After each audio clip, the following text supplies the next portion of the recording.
Are you ready to witness the moment when Africa stood against Europe, and the impossible happened? Imagine a battlefield covered with thousands of warriors. On one side, a powerful European army carrying modern weapons, advanced military training, and the confidence of an empire. On the other side, an African army made up of farmers, warriors, and citizens who were fighting for something more valuable than victory. They were fighting for their freedom. They were fighting for their homeland. And they were fighting against an empire that believed Africa could never defeat Europe. But on one morning in 1896, history changed forever. A European army marched into Ethiopia expecting an easy victory. Instead, they faced one of the greatest military defeats in colonial history. An African kingdom did what many believed was impossible. They destroyed a European invasion force. This is the story of the Battle of Adwa, the battle that shocked the world, the battle that protected Ethiopia's independence, and the battle that proved Africa could stand strong against the greatest powers of the age. Introduction. During the late 1800s, Africa entered one of the darkest periods in its history. European nations were competing for control of African land, resources, and trade routes. This period became known as the Scramble for Africa. Powerful countries such as Britain, France, Germany, and Italy were expanding their influence across the continent. Using modern armies and advanced weapons, European nations conquered many African territories. Kingdom after kingdom fell under foreign control. But one nation remained different: Ethiopia. Unlike many African regions, Ethiopia had maintained a long history of independence, ancient traditions, and a powerful identity. For centuries, Ethiopian rulers defended their kingdom from outside threats. But in the late 19th century, a new danger appeared. Italy wanted an empire, and Italy believed Ethiopia would become its next colony. However, Ethiopia had a leader who refused to surrender. His name was Menelik II. The rise of Menelik. Menelik II became Emperor of Ethiopia in 1889. He was not just a ruler. He was a strategist, a diplomat, and a leader who understood the changing world around him. Menelik knew European armies were becoming more powerful. He understood that traditional weapons alone would not protect Ethiopia. So he worked to modernize his country. He purchased rifles and military equipment from abroad. He built alliances with different Ethiopian regions. And he prepared his people for the possibility of war. But Menelik also wanted peace. He did not want conflict with Italy. He wanted Ethiopia to remain independent while maintaining relationships with other nations. Unfortunately, Italy had different plans.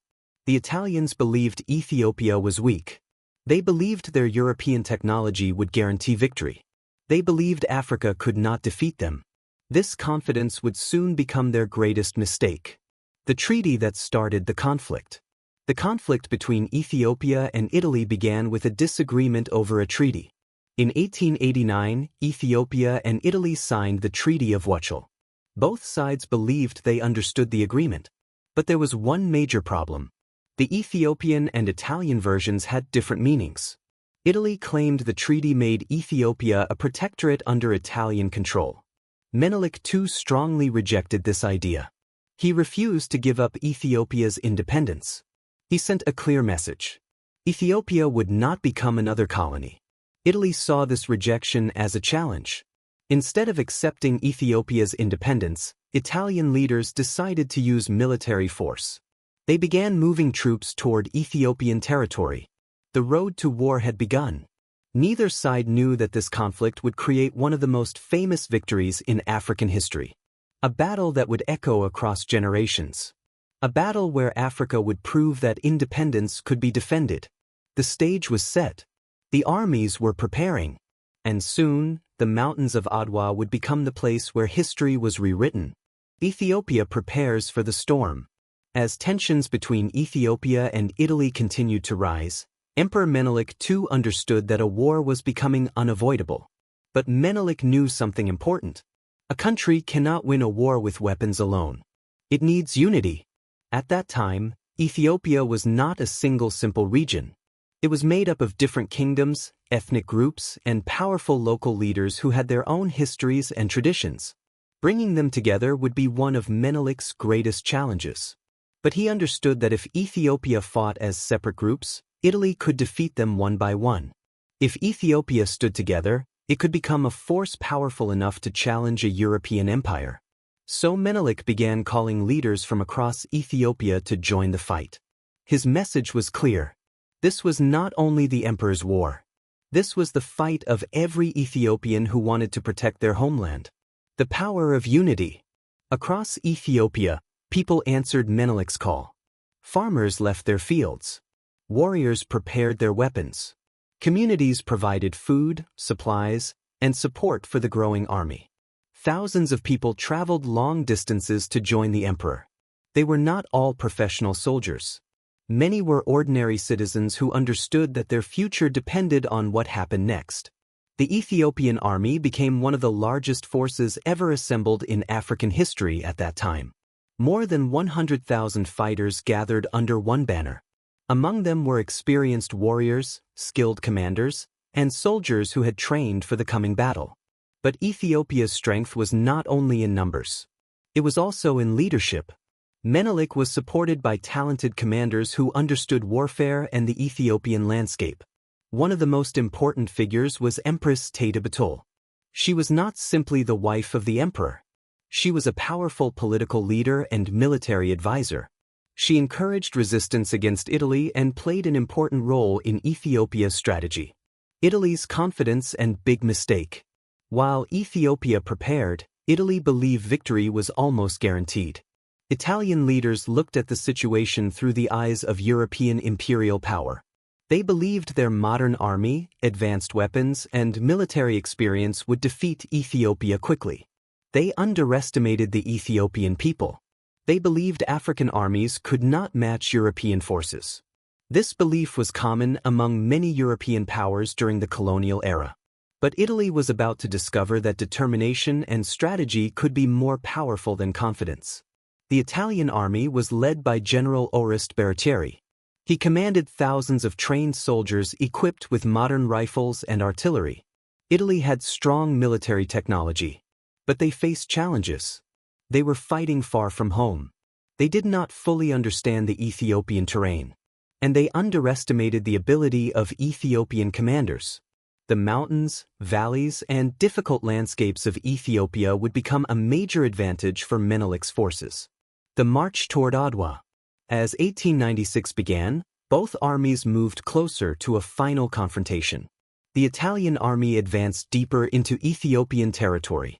Their goal was simple: defeat Menelik II and force Ethiopia under Italian control. But the Ethiopian army was waiting. Near the northern Ethiopian highlands stood the mountains of Adwa. This area would soon become one of the most famous battlefields in African history. For days, both sides prepared. The Ethiopian army studied the movements of the Italian forces. Commanders planned their strategies. Soldiers waited for the moment that would decide the future of their nation. For Italy, it was supposed to be the beginning of an empire. For Ethiopia, it was a fight for survival. The world did not expect what was about to happen. A European army was marching confidently toward battle. But waiting for them was a united African force ready to defend its freedom. On March 1, 1896, the mountains of Adwa would witness a battle that would change history forever. The armies were ready. The weapons were prepared. And the greatest test of Ethiopia's independence was about to begin. Part 3. The Battle of Adwa. The day Ethiopia shocked Europe. The morning that changed history. The morning of March 1, 1896, began like any other day in the Ethiopian highlands. But this was not an ordinary morning. Thousands of soldiers stood across the mountains of Adwa, waiting for a battle that would decide the future of an entire nation. On one side stood the Italian army. They had modern rifles, artillery, European military training, and the confidence of an empire. They believed they were facing an army that could not defeat them.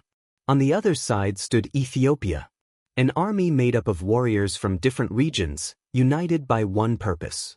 They were not fighting for expansion.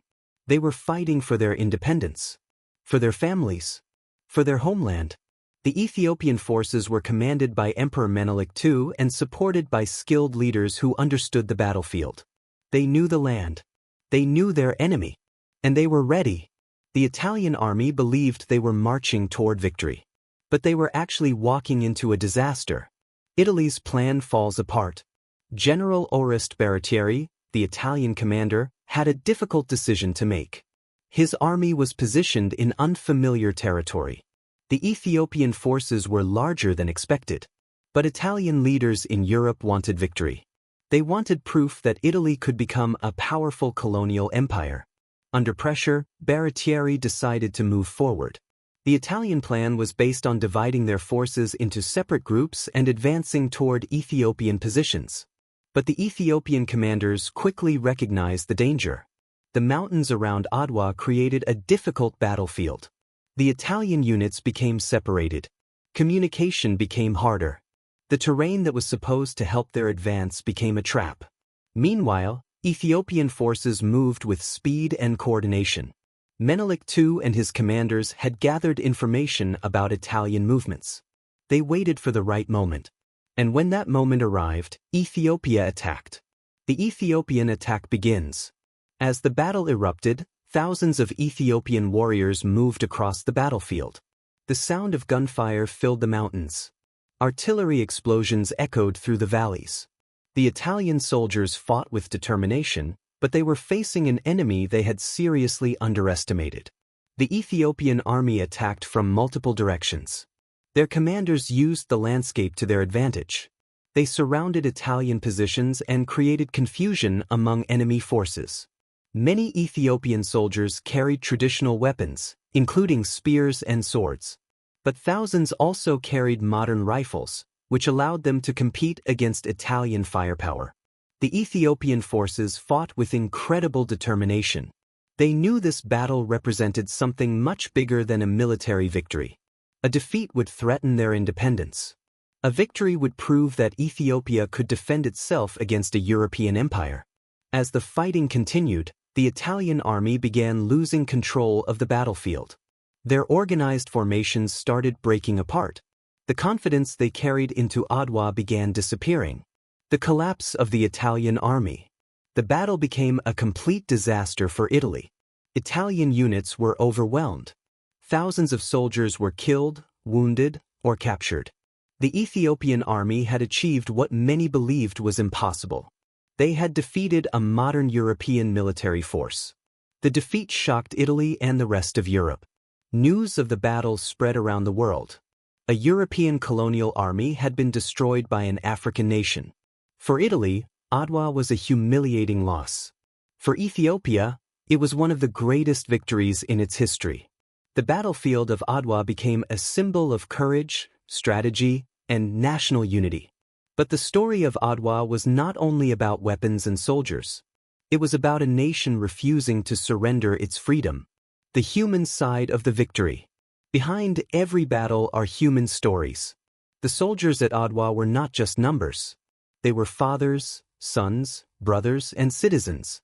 Many left their homes knowing they might never return. They faced one of the strongest military powers of the time because they believed their homeland was worth protecting. The victory was not achieved by one person alone. It was achieved because thousands of people stood together.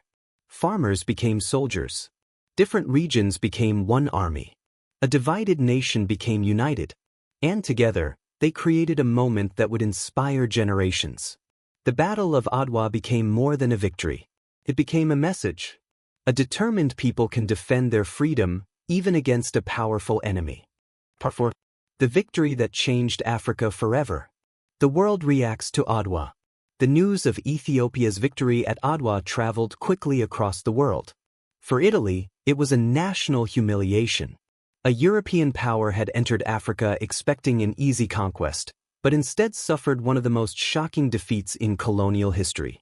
The defeat forced Italy to rethink its ambitions in Ethiopia. The Italian government could no longer ignore the strength of Emperor Menelik II and the Ethiopian people. After the battle, Italy was forced to recognize Ethiopia's independence through the Treaty of Addis Ababa in 1896. Ethiopia had defended its sovereignty. It had protected its land from foreign control. And it had achieved something rare during the age of European colonial expansion. It remained free. At a time when much of Africa was being controlled by European powers, Ethiopia became a symbol of resistance. The meaning behind the victory. The Battle of Adwa was not just about defeating an army. It was about proving something to the world. It showed that African nations were capable of organizing powerful armies, creating strategies, and defending their independence. For many Africans living under colonial rule, Adwa became a source of hope. It showed that European dominance was not impossible to challenge. The victory inspired future generations of African leaders and independence movements. The name Ethiopia became connected with courage, pride, and resistance. The battle also changed how the world viewed Africa. It challenged the false belief that African societies could not compete with European powers. Adwa proved that leadership, unity, and determination could overcome a powerful enemy. The legacy of Menelik II and the warriors of Adwa 1815 to 1915. Emperor Menelik II became remembered as one of Africa's most important historical leaders. His greatest achievement was not only winning a battle. It was bringing different Ethiopian groups together for a common cause. The warriors of Adwa became symbols of bravery. Their story continued through generations. Families passed down stories of those who fought. Communities remembered the sacrifice of those who stood on the battlefield. The mountains of Adwa became a place where history was not just remembered. It was honored. Every year, Ethiopia celebrates Adwa as a reminder of the power of unity and the importance of independence. The victory belongs not only to soldiers and commanders.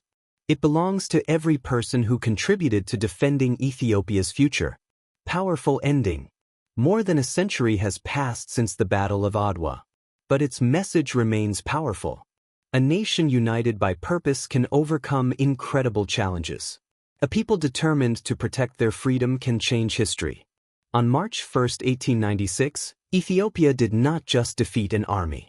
It defeated an idea. The idea that Africa could not stand against powerful foreign nations. The warriors of Adwa showed the world that courage has no continent, that determination has no limit, and that history is not only written by the strongest nations. Sometimes, history is written by those who refuse to surrender. The Battle of Adwa remains one of Africa's greatest stories. A story of courage. A story of unity. A story of victory. Because on that day in the mountains of Ethiopia, Africa proved that it could defend its freedom. End of documentary script. Suggested final video line for audience engagement. Which African battle should we uncover next? The story of Shaka Zulu, Queen Nzinga, or another forgotten warrior king? Comment below and help bring Africa's hidden history back to life.